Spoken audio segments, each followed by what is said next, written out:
Well, the top story this morning is urgent investigations are being launched by the BBC and Channel 4 in the wake of allegations of sexual assault, including rape against Russell Brand. But concerns have also been raised over how long the broadcasters knew about the allegations. The comedian and actor has been accused of attacking women between 2006 and 2013, when he was at the height of his fame. Now, launching their own investigation, the Metropolitan Police has asked victims to come forward and speak to them if they believe they've been assaulted, no matter how long ago. Well, their interviews were voiced by actors in the Channel 4 programme. You may find some of the content distressing. He's grabbing at my underwear, pulling it to the side. I'm telling him to get off me, and he won't get off. Like holding me up against the wall, pushing himself in me. He grabbed me and got me on the bed. I was fully clothed and he was naked at this point. I was like, oh my God, he raped me. I was crying. And he said, oh, I only want to see your mascara run anyway. I phoned and somebody asked what it was regarding, and I said, that's regarding Russell Brand being a sex offender. On social media, Brand has denied these allegations. He said his relationships have all been consensual.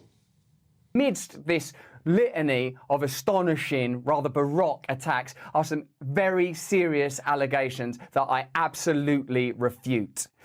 These allegations pertain to the time when I was working in the mainstream, when I was in the newspapers all the time, when I was in the movies, and as I've written about extensively in my books, I was very, very promiscuous. Now, during that time of promiscuity, the relationships I had were absolutely always consensual. I was always transparent about that then, almost too transparent, and I'm being transparent about it now as well.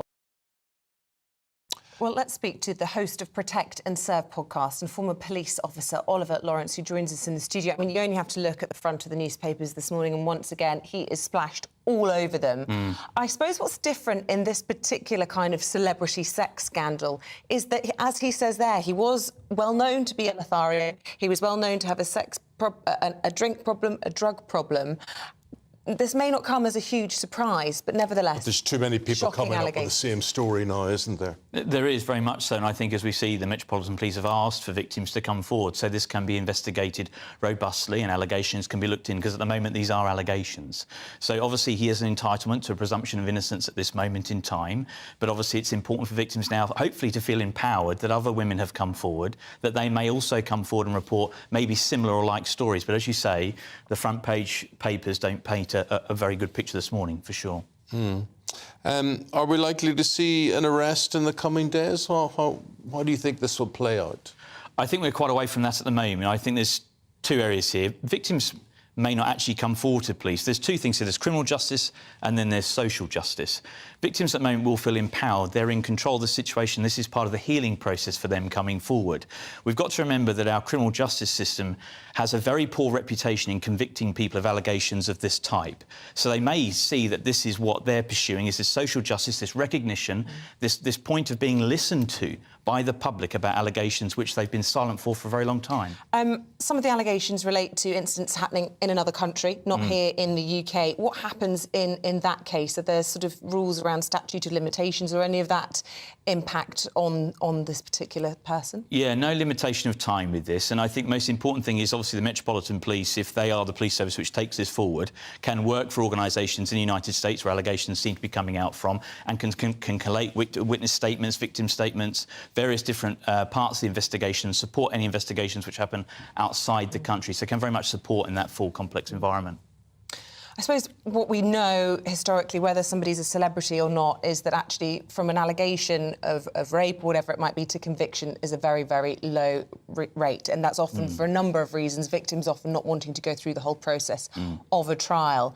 And I suppose, you know, you can look at the whole cross-section of other big names that have been in similar kind of sex scandals, and those cases have all been dropped. So there is a big question to be asked about whether or not people should be so publicly named, have these trials by media before the evidence is presented in a court of law. And just to go through those big names, we're talking about Paul Gambaccini, Cliff Richard, Kevin Spacey, John Leslie and Harvey Proctor, who we'll be speaking to later in the programme this morning. Without doubt, one of the greatest challenges in this generation is social media and the 24-hour news media cycle in terms of facing allegations like this and being able to respond to them in terms of what we say now is around the world very, very quickly. And as you've pointed out, there have been a number of individuals of high profile who've been accused of very serious offences, but equally those have gone through to the court or haven't even reached court because they're quite complex, the elements are significant. Sometimes victims don't have the ability or they fear going through that entire process. So it is important that people are entitled to that presumption of innocence before things go to court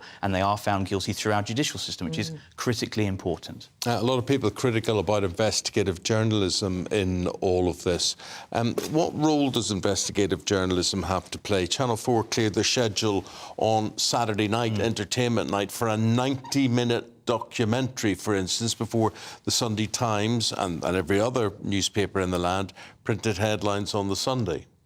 The media has a very important part to play in this, not only in communicating and empowering victims to have that control and power over particular matters, but to be able to get these stories out, which are in the public's interest. It is important to get these stories out, to be able to demonstrate what is going on, because there are broader issues here in terms of who was aware of these issues going on. Is there allegations against broadcasters where people were working? There are broad subjects here to be covered, and I think it's really important that these stories do get out so that we can have these discussions and we can look into them with greater detail. Well, it's worth always reiterating that, of course, Russell Brand does deny these allegations, and at the moment the BBC and indeed Channel 4 and a number of other newspapers and organisations all doing their own investigations at this time, including, I should say, the Metropolitan Police. Oliver Laurence, thank you very much indeed. So Keir Starmer